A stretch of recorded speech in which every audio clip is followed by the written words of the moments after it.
Welcome to Business Resilience Decoded from Disaster Recovery Journal and Asphalis Advisors. Now, here's your host, Vanessa Vaughn Matthews.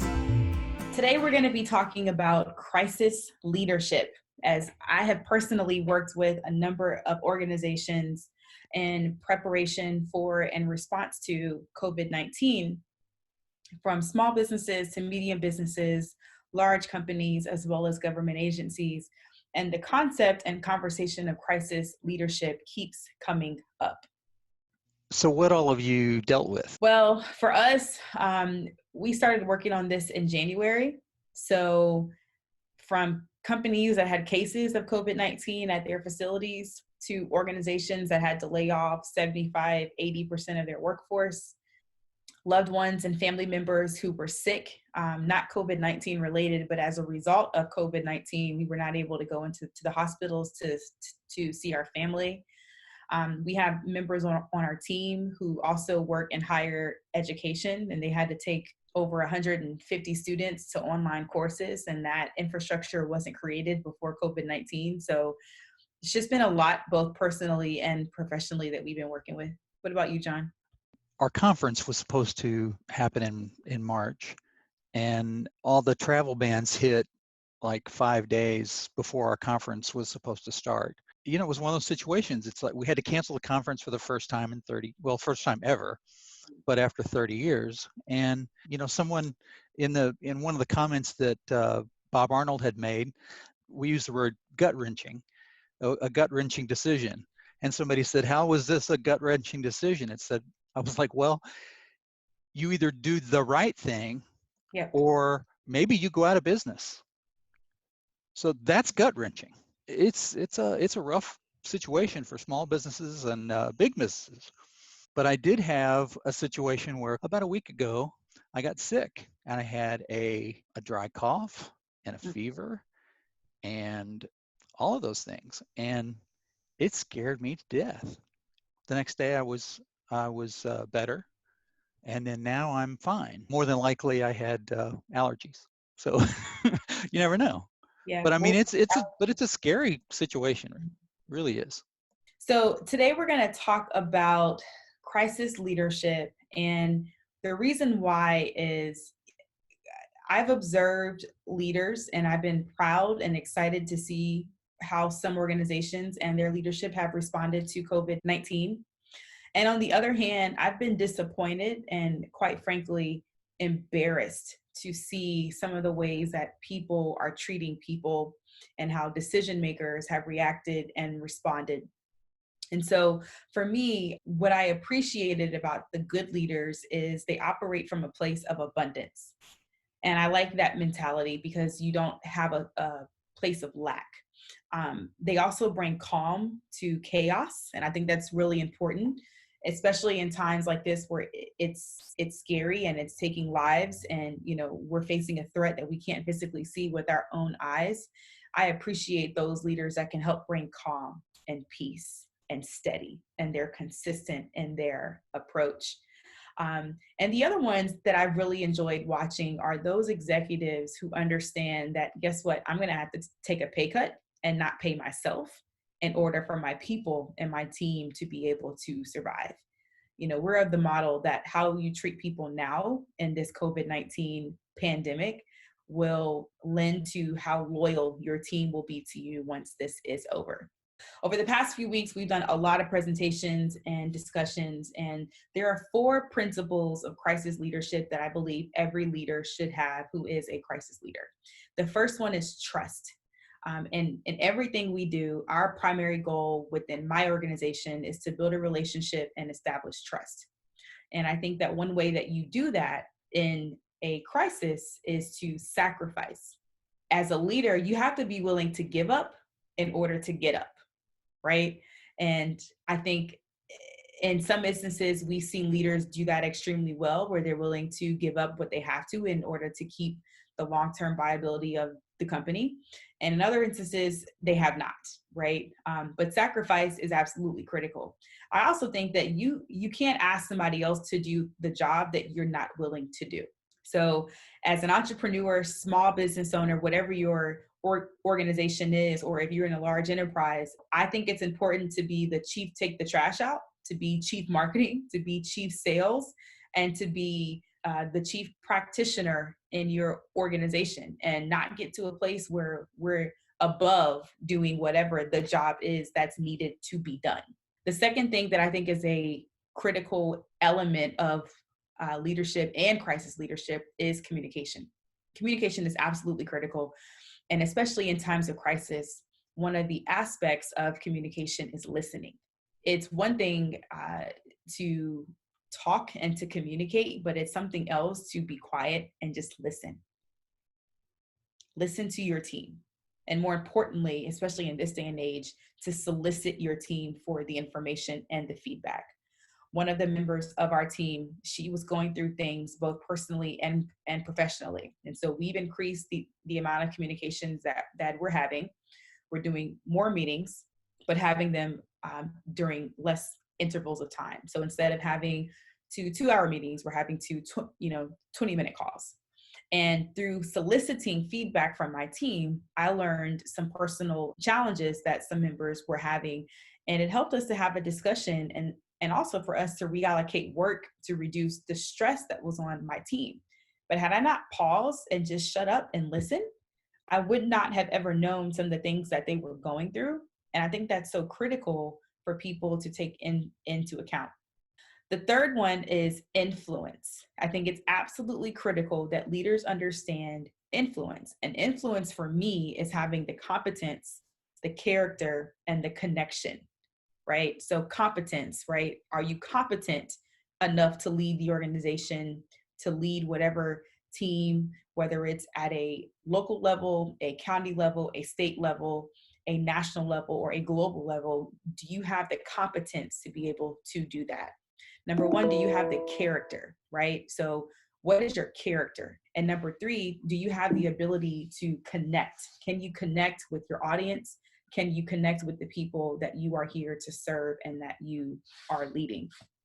One thing that I really appreciate about crisis leadership is that it's not about your title. Title gives you authority, but the title does not give you the influence. And I've seen that come up a lot in the past 30, 60, 90, 100, 120 days where, well, I'm CEO this or CFO this or general counsel that. And that's irrelevant because you have the authority, but the authority does not give you the influence over people, right? And people look for character, competence, and connection. The fourth attribute of a crisis leadership that I think is really, really important is hope. And especially in times of crisis, hope is having the ability to see what it can be, which means that your current day scenario probably looks nothing like what it can be. But how do you as a leader provide the hope and provide people with the notion that we'll get back to a normal whenever that comes? I don't know when it is, but we'll get there. We had a business owner that asked me a question throughout a virtual learning a few weeks ago. And he said, how do I not tell people that it's really bad as it really is? And I said, well, I think you just tell them that it's really bad. And I don't know. Yeah. And I think people appreciate honesty. Hey, it's bad. Yeah. I don't know. I'm scared too, but here's what we're going to do. And here's the approach.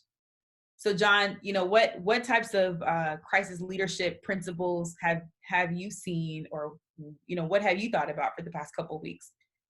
Like you, I've seen a lot of good and a lot of bad. For some reason, it's so much easier to focus on the bad. We should have done this. We should have been, wonderful people. But, not everyone's like that. And it's difficult whenever you're in a situation where, I got an email from someone just a few minutes ago saying, hey, it's been nice working with you, but I've been let go. And those situations, there's a whole lot of people hurting in a whole lot of different ways.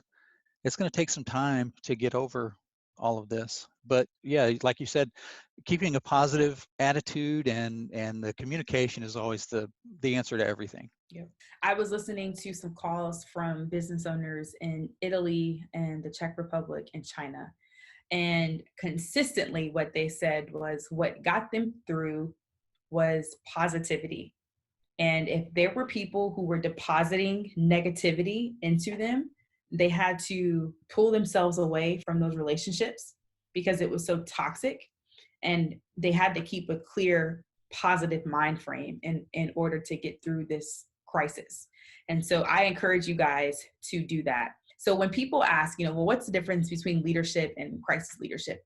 My definition is, number one, crisis leadership is the last 2 minutes of the fourth quarter on every decision.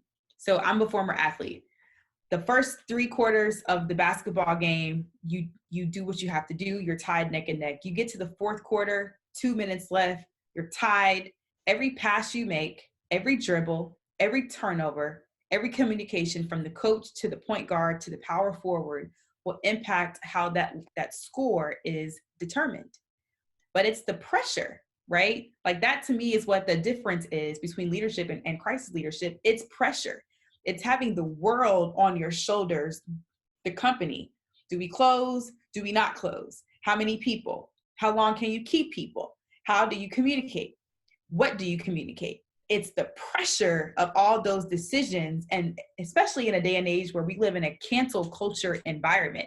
If you say the wrong thing or do the wrong thing, you're canceled, right? Yeah. Social media and everybody has nothing that they want to do with you. And I don't think that's always appropriate, but that's the environment that we live in. And so what I think that you should watch out for are this notion that new leaders will emerge as a result of this crisis, right? So we're seeing decision makers who are not leaders. They make decisions very well and they have authority, but they are not leaders. And so as a result of that, people look for leaders in times of crisis. So we're going to see some emerge and we're going to see some transition off. That's naturally going to happen. So what I would like for you to do, how do you know if you're a crisis leader? So we talked about trust, communication, influence, and hope.